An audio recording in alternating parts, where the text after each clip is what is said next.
ninkan waxa uu ku sigtay inuu shil galo kadib markii uu ka badbaadana ayuu qeelo afka furtay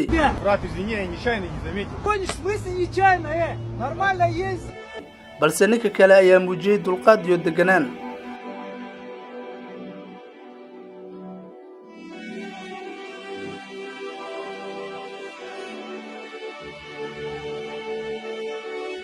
saacado yar kadib ninkii qeylinayay shaagi gaariga ayaa wadada ugu banjaray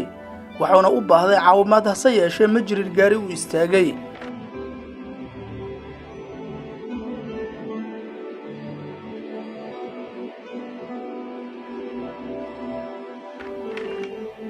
ninkii uu ku qeylinayay ayaa arkay ninkan oo wadada ku tabaaleysan isla markaana u baahan caawimaad haddii aan la kala roonaan roob ma da'eene waxa uu fidiyay gargaar waxa uu siiyay qalabkii u baahnaa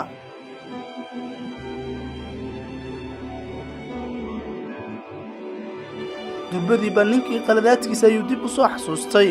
dabadeedna heshiis adag ayaa dhex maray labadii nin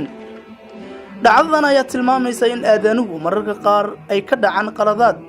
mana jiro dunida tan qof dhammaystiran hase yeeshee waxaa laga maarmaan ah in qaladaadka lagu qaabilo dulqaad iyo deganaan isla markaana laga feejignaado fudeedka iyo farataataaga